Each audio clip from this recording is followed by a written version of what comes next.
All right, welcome to this explainer. Today, we're going to unpack an absolute monster of a weather event, the fascinating yet totally terrifying 11-day meteorological anomaly that was the May 2013 tornado outbreak.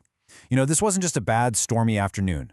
We're talking about an incredibly complex, slow-moving weather engine that completely rewrote the record books across the U.S. We are going to look closely at the exact atmospheric ingredients that created this beast. Let's get right into it. So, here's our roadmap for today. We're going to start by breaking down the anatomy of the superstorm itself, then track its escalation with the Shawnee EF4, detail the absolute catastrophe and more, look at the completely bizarre floods and May snow that followed, and finally, we'll wrap up with the cost and recovery. We're essentially tracking how a single system could unleash such a massive variety of extreme weather. Section 1. Anatomy of a superstorm, and specifically, the slow-moving engine behind it all. Think of this timeline as a ticking clock, but a painfully slow one. Starting on May 16th, this mid to upper level trough emerged from the Rockies, and it basically just crawled across the Great Plains. Because it didn't sweep through quickly like these systems normally do, it essentially just set up camp over the central U.S. That gave us a brutal multi-day window for severe weather to just repeatedly explode. Now, if you follow severe weather, you're probably familiar with CAPE, or Convective Available Potential Energy. It's basically high-octane fuel for thunderstorms. A normal severe storm environment might have CAPE values around, say, 1,500, but during this event, we were hitting 4,000 to 5,000 joules per kilogram. The atmosphere was quite literally a powder keg. Once a storm broke through the atmospheric cap in that kind of environment, it was guaranteed to grow vertically at a truly terrifying speed. And it really comes down to three precise steps colliding. First, you've got the trigger, that slow-moving trough.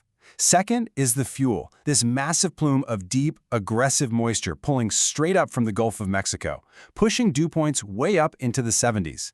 And finally, you throw in extreme wind shear, where winds are changing speed and direction with height. That gives the storms the twist they need. When all three of those lock into place, that's exactly how violent supercells are born. Moving into Section 2. As the clock ticked into the weekend, those ingredients fully ignited. Let's look at the escalation on May 18th and 19th. On May 18th, Kansas actually had an incredibly close call. A massive EF4 formed near Roselle. But in almost a miraculous stroke of luck, it took a sharp northward turn right at the end and missed the town by just a single mile. But unfortunately, as the system churned into the 19th, rapid destabilization took over central Oklahoma, and for the communities there, their luck simply ran out. It all started when this single, monstrous supercell touched down around 6 p.m. in eastern Cleveland County. What's absolutely crucial to understand here is the duration. This beast stayed on the ground for a staggering 50 minutes, carving a 20-mile path of destruction. It is a textbook example of what a long-lived supercell can do when it taps into that extreme 5,000 CAPE environment we were just talking about. And we can really see how it escalated. It started as an EF2 near Lake Thunderbird, but as it pushed into Bethel Acres, it wiped out a mobile home park at EF3 strength. Then it peaked. As a violent EF4, it completely swept a permanent home right off its slab foundation. It even caught tractor trailers on an Interstate 40 overpass and blew them completely off, dropping them 20 feet. Tragically, 2 lives were lost. This was a massive wake-up call for the entire region. But the worst was yet to come. Section 3, the catastrophe and more, on May 20th, which was really the darkest hour of this entire 11-day stretch. 16. That is the number of minutes of lead time the National Weather Service in Norman was able to provide before the storm hit. And I want to emphasize this, because in the world of fast-moving tornadoes, 16 minutes is basically an eternity.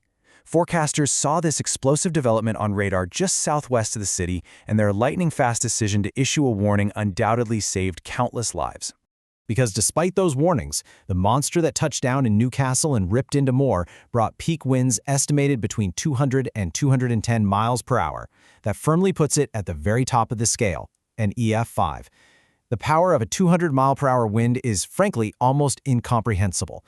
We're talking about wind-rowing structural debris, lofting multi-ton objects through the air, and completely sweeping well-built, anchor-bolted brick homes right off their foundations. The path cut straight through the heart of the city, directly affecting an estimated 13,500 people.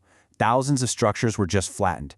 And the most heartbreaking part of this was Plaza Towers Elementary School, which took a direct hit from those EF5 winds. 7 children taking shelter inside lost their lives. Altogether, the Moore tornado claimed 24 lives and injured over 200 people. It was an absolute catastrophe. And there's a truly startling, almost eerie historical parallel here. This 2013 storm unleashed its fury on the exact same area that was devastated by the famous Bridge Creek Moore F5 tornado just 14 years prior, in 1999. I mean, having two top-of-the-scale tornadoes tear through the exact same geography, literally intersecting the exact same neighborhoods, the meteorological probability of that is just mind-boggling. It really highlights how vulnerable certain corridors of the Great Plains are when things perfectly align. If we zoom out and look at the whole 11-day event, there were 78 confirmed tornadoes. But notice how only 4 were rated EF3 or higher. This is actually super common in outbreak scenarios. You get dozens of these brief, weaker EF0s and EF1s spinning up, causing minor damage, but it was those select few, the EF4s in Roselle and Shawnee, and that catastrophic EF5 and more, that did the vast majority of the destruction. Section 4. As the tornado threat finally started to subside, the slow-moving trough dragged its remaining energy eastward, and it revealed a completely different kind of danger: floods and May snow. So you have to ask yourself, what actually happens when an atmosphere that just produced 200-mile-per-hour winds hits cold air and mountains? Because all that energy, all that deep moisture pulled from the Gulf, it doesn't just vanish, it has to go somewhere. And since this system was still moving in an absolute crawl, it just parked itself right over the eastern half of the continent.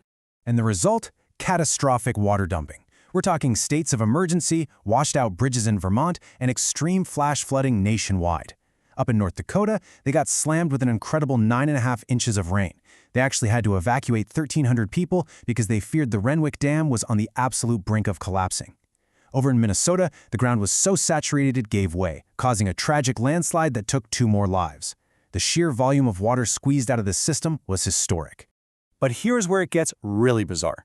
The exact same system that baked Oklahoma brought a historic late May blizzard to the northeast. By May 25th, its incredibly cold mass of air got sucked in right behind the low-pressure system.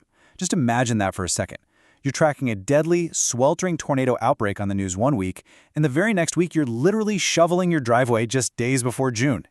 Snow levels plummeted to as low as 500 feet in altitude in parts of New Hampshire, which tied records dating back to 1967. Look at Mount Mansfield in Vermont. Over a foot of snow, 13.2 inches. That heavy, wet snow dragged down trees and power lines, leaving over 12,000 people without power. It was just a completely surreal ending to a truly unbelievable week of weather. Finally, let's move to Section 5. Leaving this bizarre trail of flattened towns in the plains and snow-covered mountains in the northeast, the system finally faded by May 26th. The aftermath was monumental. Across all the hazards we talked about, from the heartbreaking school collapse in Moore to the landslide in Minnesota, the human toll was incredibly heavy. 29 lives were lost and nearly 400 people were injured.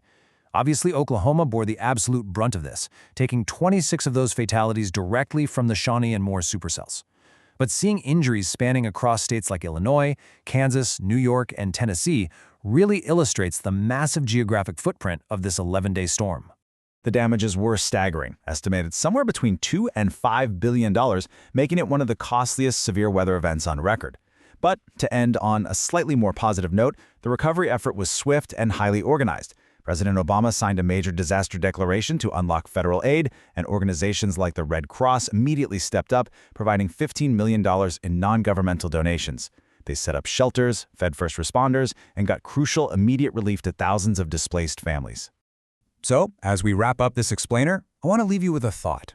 How do we actually build resilience when a single sluggish weather system can bring an EF5 tornado, massive flooding, and a spring blizzard all within a week and a half? The May 2013 superstorm is a stark reminder that our atmosphere is deeply interconnected and capable of just astonishing extremes. Ultimately, how we engineer our homes, how fast our warning systems react, and how we come together in the aftermath is what determines our survival. Thank you so much for exploring this incredible event with me today. Stay curious, stay prepared, and I'll see you in the next explainer.